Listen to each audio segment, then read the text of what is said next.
Bueno, a continuación vamos a presentar una introducción a la osteología de los mamíferos.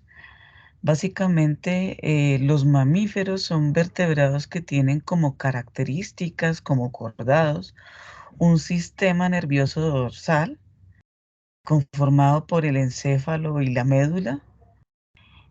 Son individuos tetrápodos, es decir, que tienen 4 extremidades. La gran mayoría de los mamíferos tienen un endoesqueleto y el modelo de organización de los mamíferos es similar. Tienen una simetría bilateral. ¿Eso qué quiere decir? Que las extremidades tienen eh, una disposición a modo de espejo. Otra característica de los mamíferos es que tienen los dientes diferenciados, es decir, tienen formas particulares de acuerdo a la alimentación. Son estos incisivos, caninos, molares, premolares y que descansan en el hueso en una depresión denominada alvéolo. Esa forma de inserción se denomina teocodonte. Por otro lado, es importante anotar que los mamíferos en el cráneo, cuando son individuos inmaduros, se pueden ver las suturas, no hay completa obliteración. Por otro lado, como observan en la imagen de la izquierda, los mamíferos se caracterizan por tener un doble cóndilo occipital que conecta la primera vértebra o atras con el cráneo. Existe una evidencia de un paladar secundario para separar el paso del aire hacia la tráquea y evitar que haya tránsito en ese momento de agua y alimentos al aparato digestivo. Generalmente los huesos de los mamíferos presentan bordes redondeados y pesados, tienen pequeñas cavidades con textura de esponja en la cavidad medular, la apariencia exterior es suave, la capa cortical es gruesa en la pared exterior. Esto puede cambiar un poco con los mamíferos acuáticos como las ballenas. El peso no es tan prominente. Cada vértebra, ¿sí?, del esqueleto de los mamíferos tienen superficies articulares, es decir, la que permite articular vértebra con vértebra planas. Este tipo de articulación se llama acélicos o anfiplanos. Vamos a empezar a hablar del esqueleto craneal y después el postcraneal. En lo que ustedes pueden identificar aquí en el cráneo se divide en dos porciones, la porción craneal o neurocráneo y la porción facial o esplenocráneo. Como ustedes pueden observar, el neurocráneo es donde se alojan todos los órganos y el encéfalo como protección. En la porción facial es el que da la forma al esqueleto de la cara y pueden ustedes notar detalles de la zona en donde se articulan varias estructuras que forman la órbita. ¿Mm? Aquí estamos viendo la vista lateral izquierda del cráneo. Como ustedes pueden observar en los números, tenemos diferentes hitos morfológicos o huesos que nos pueden ayudar a identificar o a lateralizar el cráneo. Ahí estamos viendo la porción, como dije, vista lateral y se descarta en el aspecto proximal con el número 1 la escama del frontal. Como ustedes pueden observar en la parte posterior del cráneo, tenemos con el número 15 la escama occipital y con el número 17 el cóndilo occipital. Estamos viendo aquí la vista ventral del cráneo. Como ustedes pueden observar, tenemos con el número 20 el hueso palatino. Y pueden observar ustedes ahí esa característica de ese doble paladar para evitar eh, la circulación del aire mientras está consumiendo alimentos. Por otro lado, con el número 1 en la parte posterior del cráneo, ven el foramen o agujero magno y tienen una mejor vista con el indicativo del número 3, el cóndilo occipital. Vean ustedes en la parte anterior del cráneo con el número 24, donde están localizados los incisivos. Con el número 25 podemos ver dónde se ubican los caninos, con el número 26 el premolar y con el 28 premolar también y el 29 el molar. Tengan en cuenta que estamos viendo el aspecto rostral, ¿sí? O más anterior del cráneo, y lo que ustedes pueden identificar ahí son los procesos cigomáticos del hueso frontal, con el número 4, el agujero infraorbitario, y con el número 5, las órbitas. Aquí estamos viendo la vista lateral y vista medial de la mandíbula. Tenemos diferentes hitos ahí que nos ayudan a lateralizar e identificar. Con el número 1 en la parte más proximal tenemos el proceso coracoides. Con el número 2 tenemos la parte vertical de la mandíbula. Con el número 3 tenemos la apófisis condilar. Y con el número 4, el apófisis angular. En el 6, ustedes pueden ver unos forámenes o agujeros mentonianos que ayudan a lateralizar. Y veamos la mandíbula aquí en la vista medial. Tenemos allí un agujero mandibular que es el que permite articular con la lengua. Aquí tenemos, seguimos ahora con el esqueleto axial. Estamos viendo la primera vértebra cervical. El atras tiene una forma casi de mariposa, que es formada por esas alas o procesos transversos indicados con el número 1. Con el número 2, ustedes van a ver que hay una fosa odontoidea, que es la que permite articular con la vértebra cervical axis. Con el número 3 vamos a ver unos foramen o agujeros transversos que son como la marca de identidad de las vértebras cervicales. Estamos viendo aquí el aspecto lateral o vista lateral de la vértebra cervical segunda o axis. Pueden ustedes observar con el número 1 que tiene un cuerpo cilíndrico casi. Con el número 2 ustedes van a ver que tienen una proyección ósea en el extremo anterior, que es la apófisis espinosa. Con el número 4 en el aspecto caudal tiene una apófisis articular. Y pueden observar con el 6 esos agujeros transversos que son indicativos de que es una vértebra cervical. Aquí tenemos una vista craneal de cómo luce una vértebra cervical típica. Tenemos que en la mayoría de los casos, en la vista dorsal, el proceso espinoso es muy corto, como pudieron observar. Importante observar también con el número 4 esos forámenos agujeros transversos, que son como la marca que identifica a toda vértebra cervical. Aquí tenemos otra vista, pero de las vértebras torácicas en su aspecto caudal.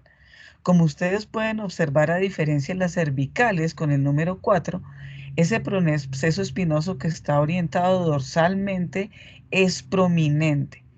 Pueden ustedes observar también que aquí no hay forámenes transversos y en su lugar existen con el 6 y el 7 procesos mamilares y procesos articulares caudales, que son los que permiten articular con el extremo proximal de las costillas. Al igual que el número 2, que es la carilla costal para las costillas. Tenemos aquí una vista general de la vértebra lumbar. Estamos viendo desde la vista craneal o anterior. Y como ustedes pueden observar, los procesos espinosos son cortos. El cuerpo con el número 4, como tiene que sujetar o soportar más peso, es mucho más ancho y denso. Y como pueden también observar con el número 5, los procesos transversos son prominentes y alargados. No, el proceso espinoso, como dije, es muy corto. No hay carillas articulares para las costillas y tampoco hay foramen transverso. Aquí tenemos otra vista de las vértebras sacras con el A de un individuo juvenil. Recuerden que en los mamíferos las vértebras sacras se funcionan en una sola estructura que es el sacro. Ahí tenemos una vértebra con la letra B, caudal, que generalmente son muy pequeñas, casi sólidas como carretes, lucen casi como las naves de combate de Star Wars. Las primeras, las más craneales, las que están más hacia el aspecto caudal, pues lucen como pequeños carretes o cilindros de hueso. No confundirlo con las falanges. Aquí tenemos una vista de anterior y lateral de cómo lucen el atlas, el axis, las vértebras cervicales típicas, las vértebras torácicas, las vértebras lumbares, el sacro y las vértebras caudales. Vamos a seguir hablando del esqueleto axial y vamos a mostrar aquí las costillas. Básicamente las costillas están compuestas en el aspecto proximal por la cabeza, que es la que articula con las vértebras, el cuello con el número 2 y el cínculo con el tubérculo costal. El resto de la estructura en el aspecto distal está conformado por el cuerpo de la costilla. Aquí tenemos una vista de la escápula derecha en su aspecto lateral y medial. Como ustedes pueden observar, tienen diferentes hitos morfológicos que nos pueden ayudar a identificar uno, que es la escápula, y que nos pueden ayudar a lateralizar. Por ejemplo, en la vista lateral debe usted tener en cuenta ubicar la tuberosidad de la espina por un lado con el número 3 y ubicar, vamos a decirlo, medialmente con el número 7 y 11 el tubérculo supraglenoideo y el tubérculo infraglenoideo. Eso es lo que articula con el húmero. Podemos observar también en el aspecto medial otros rasgos que nos ayuden a lateralizar u orientar esta estructura, como es con el número 13, el proceso coracoides y el 14, la cavidad glenoidea. Aquí vamos a seguir hablando del esqueleto postcraneal. Vamos a hablar de las extremidades. Tenemos aquí el húmero derecho en su aspecto craneal y caudal. Importante en el aspecto proximal, identificar con el 1 el tubérculo mayor y 2 la cabeza semiesférica del húmero. Con el número 3 en el aspecto distal, trate de ubicar la cresta supracondilar lateral. Si ustedes pueden observar también en ese aspecto caudal, importante de identificar la fosa del oleocráneo con el número 4, ¿sí? Y el agujero supracondilar también en el aspecto distal. Aquí tenemos una vista lateral de la ulna o cúbito. Importante identificar en el aspecto proximal con el número 1 el oleocráneo, con el número 2 el proceso onconeo y con el número 3 la escotadura troclear. Aquí tenemos una vista lateral otra vez del cúbito o úlnea articulado con el radio. Como ustedes pueden observar, el radio se articula medialmente con el cúbito o ulna. Generalmente el cúbito está más hacia el aspecto medial del individuo. Importante identificar en el radio, que es un hueso menos denso y masivo que el cúbito, en el aspecto proximal la cabeza del radio luce como una copita. En el extremo lateral vamos a ver la tuberosidad del radio. Y otro indicativo esta vez para ubicar e identificar el cúbito o el ulna es que en el aspecto proximal hay una apófisis estiloides del cúbito. Aquí tenemos un acercamiento de cómo lucen el radio del cúbito visto proximal y caudalmente. Tenemos un detalle en el cúbito de la tuberosidad o del oleocráneo mismo, y tenemos una vista mejor de la incisura troclear y de la apófisis coronoides. En la parte izquierda de la diapositiva, ustedes pueden observar la cabeza del radio y notar el detalle, esa forma de copita o esa circunferencia articular del radio. Aquí vamos a ver la pelvis y tengan en cuenta que dependiendo del modo de locomoción, la orientación y la forma de la pelvis cambia en los mamíferos. Aquí estamos viendo la vista dorsal y como pueden ustedes observar, el área del ilion siempre es caudal con el número 1. Con el número 4 va a ver usted la ubicación del pubis, que es más ventral y es la que, vamos a decirlo así, permite como sustentar los órganos. Con el número 9 usted va a ver que hay una sínfisis pélvica que va a unir las porciones derecha e izquierda de esta estructura. Y ustedes pueden observar que lateralmente con el número 8 usted tiene el acetábulo, que es donde articula el fémur. Aquí tenemos otra vez una vista del ilion, que como les dije es más caudal o posterior. Tenemos sínfisis púbica e isquium, que es más anterior, y acetábulo, que está ubicado lateralmente, que es el que permite articular con el fémur. También es importante ver en el aspecto medial de la pelvis, con el número 4, unas superficies rugosas o una carilla auricular que permite articular con el sacro. Aquí tenemos una vista lateral de la porción derecha de la pelvis. Como ustedes pueden observar, la cresta ilíaca es caudal, es lateral el acetábulo, y con el número 10 anterior es la tuberosidad isquiótica. Aquí tenemos una vista dorsal y ventral del sacro. Como ustedes pueden observar, importante como para identificar los agujeros para las ramas dorsales de los nervios espinales con el número 4. Con el número 5 hay un promontorio que se observa en esa vista dorsal. Con el número 6 en el aspecto ventral, pues usted puede observar unas alas. Y con el número 1, procesos transversos.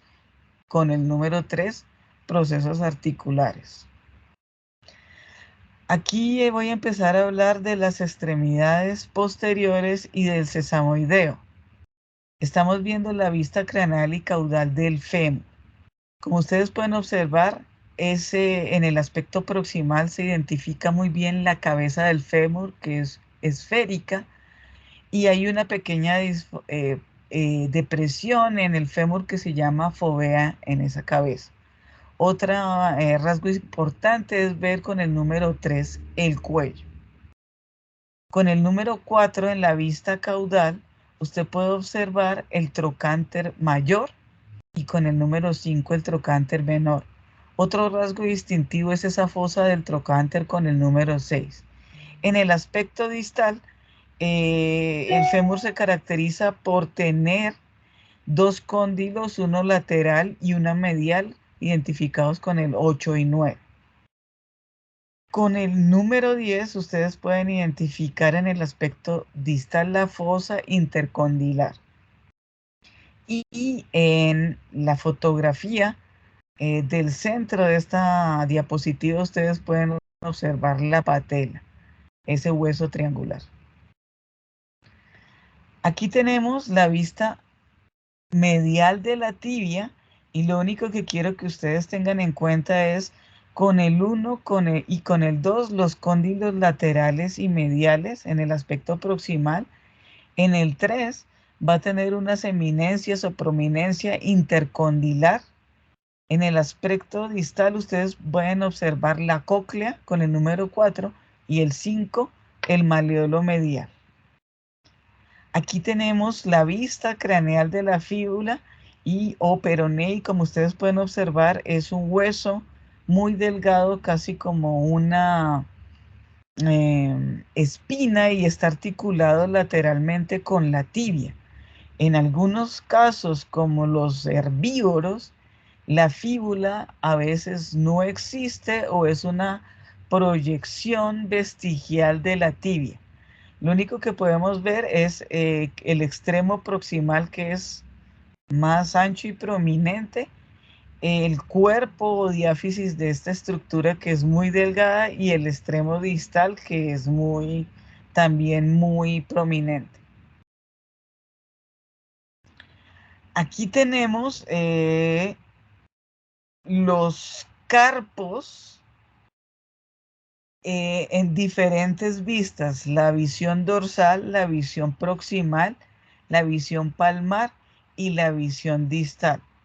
Es importante que ustedes reconozcan por la forma los diferentes tipos de carpos, pero no es necesario ahora aprenderlos de memoria. Tenemos con el 1 y 2 los carpos intermedios radial, con el número 3 el carpo cubital o piramidal, con el número 4 el accesorio del carpo o pisiforme, con el número 5 el trapecio o carpiano del carpo, con el número 6 el carpiano del carpo o trapezoide.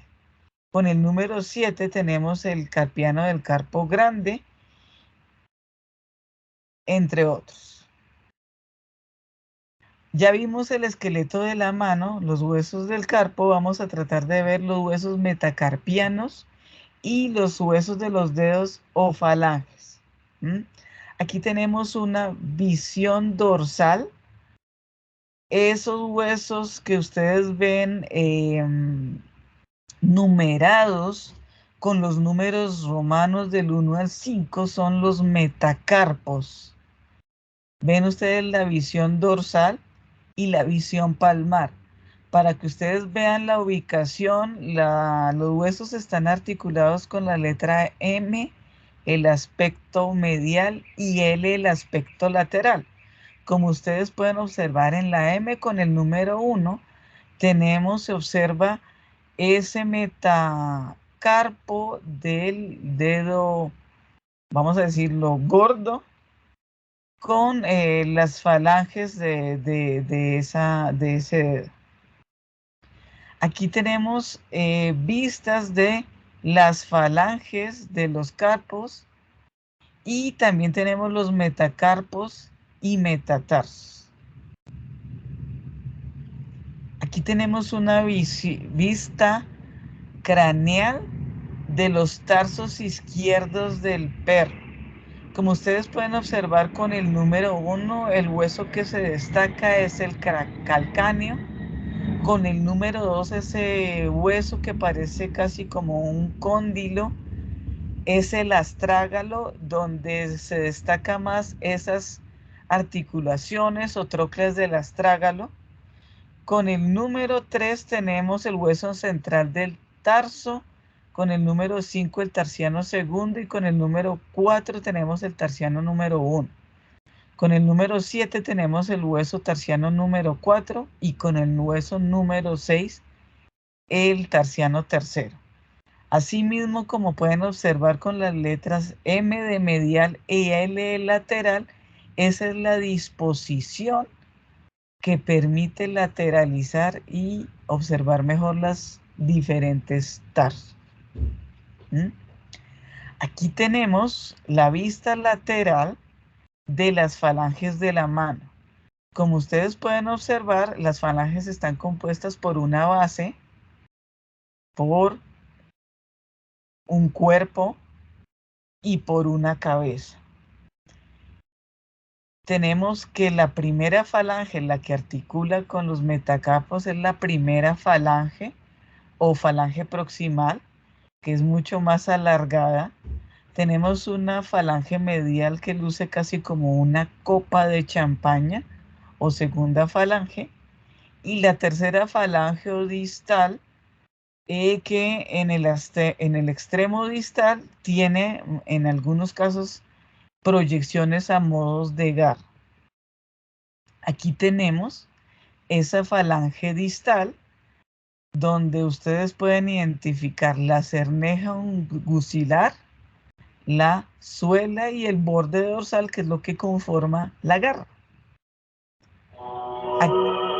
Aquí tenemos una ubicación de el esqueleto de mamífero, en este caso herbívoro, que comparte muchos de los rasgos que yo ya les presenté con el esqueleto de un carnívoro típico, que en este caso fue el de un perro. ¿Sí? Tenemos las diferentes proyecciones lateral, ventral, dorsal del cráneo. Aquí tenemos una vista ventral de los cráneos de un caballo y de un toro, para que ustedes vean cómo luce esas estructuras en los ungulados. Aquí tenemos una imagen comparativa de la región occipital en el perro y en los bovinos. Aquí tenemos otra vez otra imagen comparativa de la vista temporal de un perro, de una vaca y de un caballo.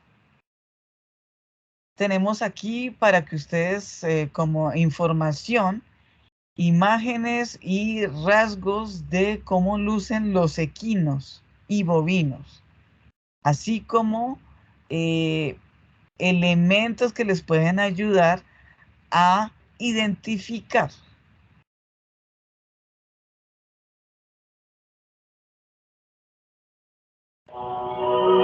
Aquí tenemos imágenes de los tipos de esqueletos. Vimos el caballo, una vaca, el número de vértebras en algunos mamíferos, cómo se articula la extremidad anterior en la vaca, en los seres humanos,